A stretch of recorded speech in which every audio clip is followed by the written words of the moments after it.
providência na sua vida, que o Senhor traga existência aquilo que não existe sobre a tua casa, sobre a tua família.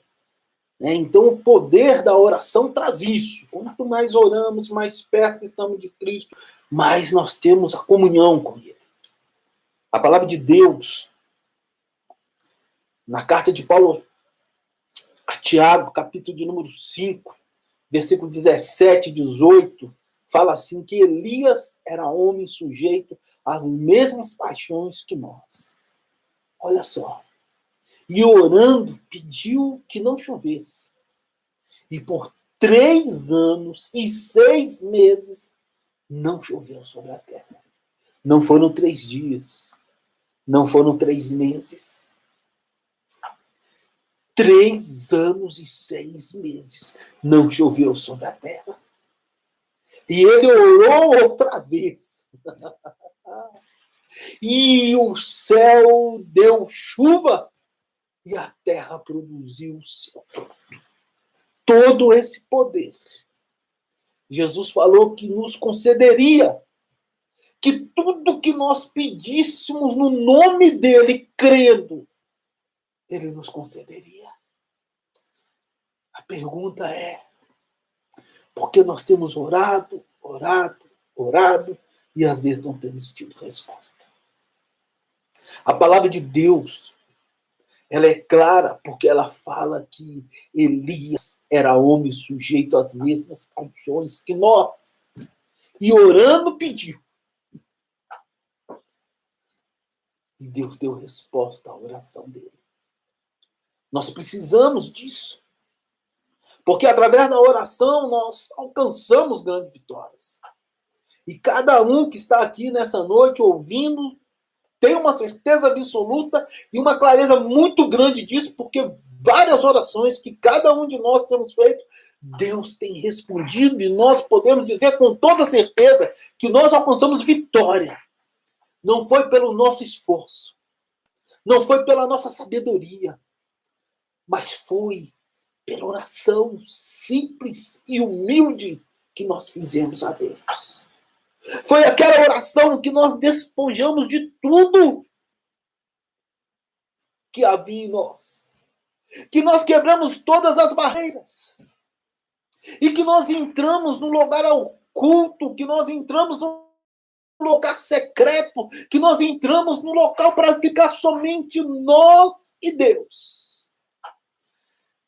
E através daquela oração, com gemidos, com lágrimas nos olhos, o qual nós nos derramamos, nós tivemos a certeza da vitória e alcançamos a vitória. Você lembra? Você lembra desse dia? E que nós precisamos retornar a essa oração. Quando tudo perante o Senhor eu deixar ir todo o meu ser.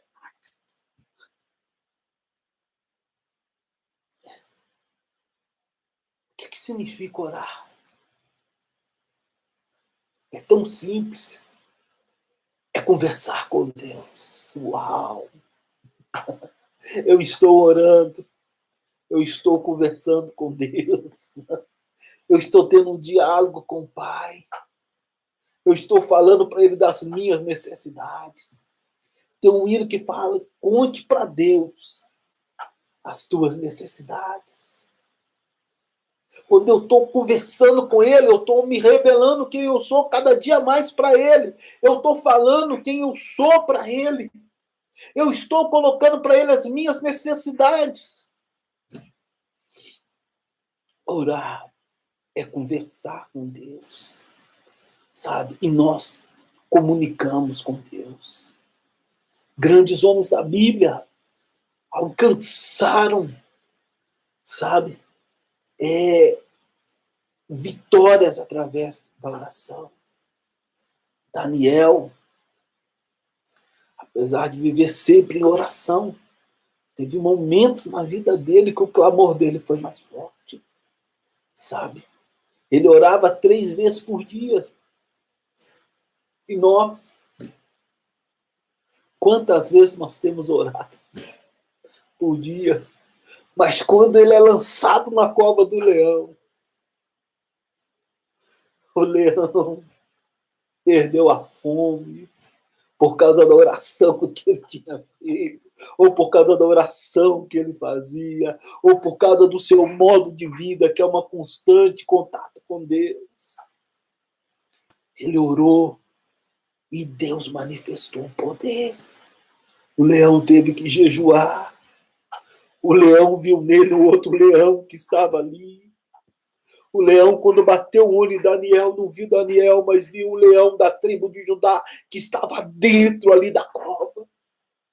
Podemos contar o que nós quisermos, mas todo o segredo do leão não ter devorado Daniel é porque ele orava. E nós precisamos trazer isso para a nossa vida. Precisamos trazer essa vida de oração 3 vezes por dia. Ah, mas quando eu devo orar, você deve orar sem cessar. É de dia, é de noite, é de manhã, a hora que você acordar é agora que nós estamos aqui. Sabe? Tivemos exemplo de outros homens maravilhosos que oraram e Deus respondeu. E nós precisamos. Enoque vivia em constante comunhão com Deus, vivia em constante oração, vivia falando com Deus. E a terra não suportou isso. Deus arrebatou ele. Nós precisamos sentir isso.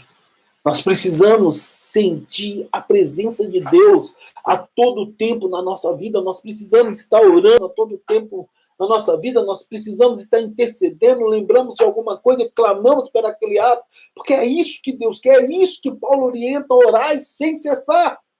E nós temos motivos para orar sem cessar. Homens foram julgados na arena para ser comido pelos leões. Eles dobravam o joelho e oravam. Os mártires que morreram, nenhum deles negaram, porque tinha uma vida de oração. E nós precisamos disso, dessa vida de oração. Orar não é repetir. Orar não é rezar. Orar é você dialogar, conversar com Deus. Fala com Deus que sua cabeça está coçando. Fala com Deus que seu olho está ruim. Fala com Deus que está com dor no ouvido. Fala com Deus que você está feliz porque você conseguiu isso. Fala com Deus, mas converse com Ele. Deus quer isso de mim, de você. Uma vida constante de oração. Sabe? Os discípulos pediram a Jesus que lhe ensinasse a orar. Jesus ensinou-nos, dando eles a oração, o qual nós temos por base. A palavra de Deus diz que o mestre, Mateus 6, capítulo 9, Mateus capítulo 6, do versículo 9 a 13, ele falou que o mestre de pronto lhe respondeu: Pai nosso que estás no céu, santificado seja teu nome, venha teu reino, seja feita a tua vontade. E o que nós precisamos aprender na oração é que a vontade de Deus é melhor do que a nossa. O não de Deus, às vezes, é melhor do que a gente imagina. Às vezes você tem clamado, e não tem visto resposta. Começa a louvar a Deus por esse não. Começa a louvar a Deus por não estar recebendo. Porque Deus te conhece, Deus sabe quem tu é, Deus sabe a hora certa de te abençoar, Deus sabe no poder que vai ser manifestado quando tua bênção chegar na tua vida, Deus sabe quantas vidas vão ser atraídas pelo seu testemunho de vida, Deus sabe o que vai gerar esse milagre que Ele vai fazer na tua vida. Então começa a adorar a Deus, mesmo que a resposta seja não, porque a vontade dele é melhor do que a nossa. E como nós devemos orar? Devemos orar de joelhos. Efésios capítulo 3, versículo 14. Nós devemos orar de pé. Segundo Crônicas, capítulo 20, do versículo 6 a 7. Esse texto se refere a Josafá, o rei de Judá, que em pé, diante do povo, orou a Deus e recebeu a resposta. Nós devemos orar deitado. 2 Reis 20, versículo 2 e 3, registra a enfermidade de Ezequias, o rei de Judá, que estava deitado, enfermo, mesmo sem forças. Nós temos que recorrer aos médicos dos médicos, ao Senhor dos senhores, mesmo deitado. Ezequias virou para o lado, chorou, e Deus de imediato deu a resposta para ele. Sabe, aonde nós devemos orar? No templo. Mateus, versículo 21, versículo 13. O templo é local de oração, e nós precisamos voltar aí. Estamos voltando aos pouquinhos. E vamos, sim, arrumar um jeito de nós abrirmos ali. Durante a semana, durante o mês, quero fazer um propósito com Deus de oração às 6 horas da manhã, para nós podermos estar orando 1 hora, de 6 a 7, de 5 a 6, sacrificial mesmo, não só esperar essa chuvinha, vamos esperar aquela rua lá melhorar, para nós podermos estar ali de joelho. Vamos só abrir o templo, orar e vir embora, sem programação nenhuma. Você quer orar 5 minutos, hora, 10 minutos, hora, não vai ter um horário de 5 a 6 ou de 6 a 7, mas nós precisamos orar no templo, pedir as bênçãos do Senhor pelas outras vidas, interceder, né? Oramos com onde se deve orar, a gente deve orar em particular. Às vezes a gente tem que se retirar, né? Mateus 6, versículo 6, diz que Jesus, no Sermão do Monte, enfatizou que a oração feita em particular é ouvida pelo Senhor. Aquela oração secreta, entra no teu quarto, fecha a porta, né? É aquela hora que você coloca tudo que está dentro de você diante de Deus. As mazelas da vida, o que te preocupa, as faltas que você acha que você cometeu, sabe? Que às vezes você falar, alguém vai, nossa, mas o irmão, mas a irmã, não. É aquela hora que você entra para dentro do teu quarto, fecha a porta e fala em secreto com Deus. E Ele te ouve, né? Devemos orar em família. Algo que nós precisamos tomar por base novamente. Orar em família. Mas é aquela oração, é aquele clamor, sabe? Nós precisamos trazer isso. Atos, capítulo 12, versículo 12, vai retratar sobre isso, sabe? E nós precisamos trazer para a nossa vida isso. Atos 12, versículo 5, registra que Pedro era guardado, Pedro estava preso, mas a igreja fazia contínua oração por ele. Quantas pessoas não estão presas aí nos vícios? Quantas pessoas não estão presas aí na solidão? Quantas pessoas estão presas aí na depressão? Em outras coisas que nós precisamos orar. Dentro da nossa família, né? Então nós precisamos orar em família. Nós precisamos voltar aos cultos domésticos. Eu clamo a Deus para que a gente venha ter isso dentro do teu lar. Se você retirou um dia para realizar um culto no teu lar, com louvores, com leitura da palavra e com oração, meus parabéns, amado. O caminho é esse. Mas não tem como reunir ninguém. Marque um horário e fala, esse é o horário do culto. Todo dia, às 8 horas, nós vamos reunir, faça você só. Daí a pouco eles vão chegar, sabe? E quando nós devemos orar? Pastor, eu sei, quando a Bíblia diz para nós orar sem cessar, mas vamos orar quando nós deitarmos. Sua oração tem que ser aquela, Senhor, abençoa, guarda, muito obrigado. Ou você acha que a sua oração de manhã satisfeita? Ao deitar, nós temos que agradecer o Senhor pelo dia.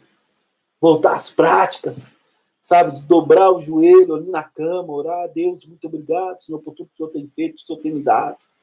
Na correria do dia a dia, nós temos perdido, talvez esse costume. Achei interessante ontem a pastora Azulda falando, né, que diante de toda a facilidade que nós temos hoje, micro-ondas, máquina de lavar, lavadora de louça, tal, a gente ainda não acha tempo, né, para as coisas do reino de Deus. Nossa, ficou marcado. Eu falo que tem coisas que Deus marca na nossa vida. Iria uma pregadora ontem, mas por causa da chuva, ela não conseguiu chegar. Mas eu falei para ela, irmã, quando Deus quer usar, Ele faz qualquer coisa. E ela foi usada naquela noite para trazer a mensagem que tocou o coração de muitos, mas se tocou apenas ao meu coração com isso, já mudou. Era porque Deus precisava falar comigo nisso, que às vezes tanta facilidade. E às vezes a gente esquece, diz que não tem tempo para buscar a Deus, né? Nós devemos orar ou levantar, agradecer a Deus por mais um dia, orar pelos outros, interceder para que tenhamos um dia abençoado, para que possamos fazer, né, do dia um dia excepcional. Né? Palavra de Deus, no Salmo 91, tão conhecidíssimo, Salmo 91, versículo 11, fala que porque a seus anjos dará ordem a teu respeito para te guardar em todos os teus caminhos. Olha, Senhor, que nesse dia, que amanhece, o Senhor esteja me guardando a minha esposa, guardando meus filhos, guardando a minha parentela. Despeça teus anjos, meu Deus, conforme está escrito na tua palavra, meu Deus. E se nós usarmos a palavra ainda para enfatizar nas nossas orações, vai ficar muito mais forte, porque Jesus derrotou o diabo, o inimigo, Satanás, com a palavra de Deus. Ele falava, porque está escrito. E o diabo não suportou. A palavra de Deus diz, resistir ao diabo, ele fugirá de vós. E uma das maneiras de nós resistirmos às tentações ao diabo é orando. E quando nós clamamos, sabe?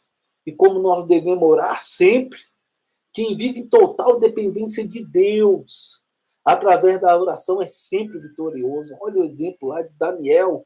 Né? Orar significa viver as 24 horas do dia em constante comunhão com Deus, ao deitar, ao levantar, ao viajar.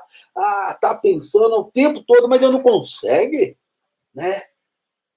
E aonde que eu devo orar? É no monte. Vai para o monte orar. Deitado, debaixo do cobertor. Vai para lá também. Deus te ouve em qualquer lugar. É de madrugada, Deus te ouve. É meio-dia, Deus te ouve. Inventaram um ditado aí que de madrugada a fila é menor, mas para Deus não tem isso.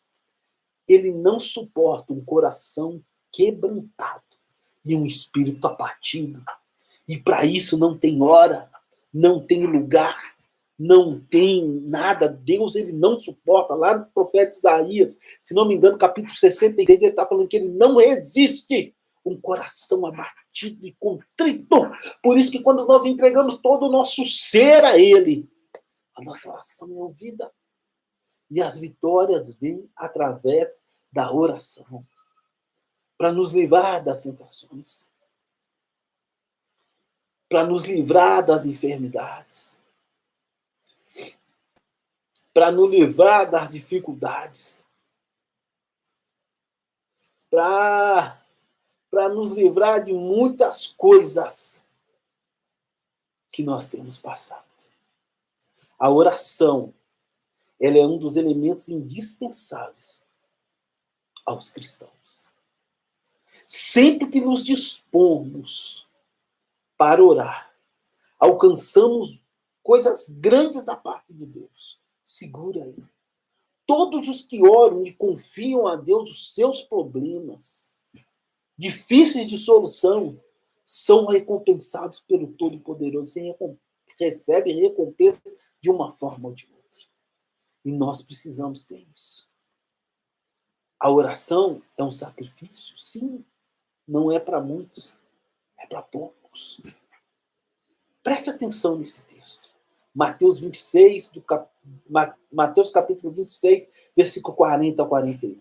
Voltando os discípulos, Jesus, né? Voltando para os discípulos, achou-os dormindo e disse a Pedro, assim nenhuma hora pudesses vigiar comigo. Vigiai e orai, para que não entreis em tentação. O espírito, na verdade, está pronto, mas a carne é fraca. É um sacrifício. Uma hora de oração? Não. É para poucos. Mas Deus conta comigo, conta com cada um de você, para nós começarmos a descer. É 5 minutos hoje, 10 minutos amanhã, 15 depois, 20, 30, 40, 45. Daí a pouco, 1 hora, você está achando pouco, porque o Espírito já te tomou. É dessa forma, nós não começamos já lá no alto, nós começamos de baixo. Orar é conversar com Deus, como eu digo, é um diálogo que mantemos com o Pai Celestial. Que nós podemos falar todas as coisas para Ele, porque Ele é Pai e Ele te ouve. Não adianta você querer esconder alguma coisa na oração, pensando que Deus... Não, quando for confessar teus pecados, confesse todos, porque Ele te conhece, Ele sabe quem tu é ter comunhão com Deus. Eu só tenho comunhão com Deus quando eu estou o quê? Orando. Gênesis capítulo 5, versículo 21, já falamos. E é conhecer a vontade de Deus, que é o mais importante na oração. Você conhece a vontade de Deus. Na oração, quanto mais tempo você passa orando, você vai falar assim, o Senhor é bom o tempo todo, com toda certeza de que Ele é bom. Você vai poder dizer que o Senhor está no controle de todas as coisas, porque a oração te levou a entender isso. A sua comunhão com Ele vai entender isso. Então, meu amado, que nessa noite, a palavra, esse estudo, sabe, possa ter trago algo de diferenciado na sua vida. Orar é isso, né? E nós precisamos, a cada dia mais, estarmos em oração. Estamos vivendo tempos difíceis. Sim. Mas o nosso Deus se manifestou e vai manifestar sempre em tempos difíceis. Aquilo que a gente não puder fazer, Ele vai fazer por nós. Aquilo que o homem não conseguir fazer, Ele vai fazer por nós. Porque Ele é Deus que cuida de mim e cuida de você. Deus te abençoe nessa noite. Que o grande amor de Deus, a graça do nosso Senhor Jesus Cristo, a comunhão e a consolação do Espírito de Deus possa estar sobre a sua vida, sobre a sua casa, sobre tudo que você tem. Deus te abençoe. Na quarta-feira, a pastora Zilda estará aí dirigindo o culto de oração, propósito que Deus colocou no coração dela, né? E foi Deus que colocou através das orações que ela tem feito. Nós temos nos agradado muito, temos sido muito edificados com isso. Quarta-feira nós temos a pastora Zilda no Meet, a partir das 20 horas. Né? Entre lá, acesse o pastor Cassiano, homem de Deus, vai estar trazendo a palavra para nós. Amém? E o bom é que nós temos participado e intercedido um por outro. Que Deus abençoe a cada um, continue dando saúde e ore por essa vida que vos fala, que é carente das orações de você. Não esqueço de vocês nem um dia, todas as manhãs. Família Shalom, nome e tal, como eu sei também que vocês não esquecem de mim. Deus os abençoe em Cristo Jesus e até quarta-feira no Meet. E sexta-feira nós estaremos ministrando novamente, se assim for da vontade de Deus. Deus os abençoe em Cristo Jesus e durma em paz. A palavra de Deus diz o quê? Deita em paz e logo pega no sono, porque somente o Senhor me faz repousar seguro. Deus os abençoe.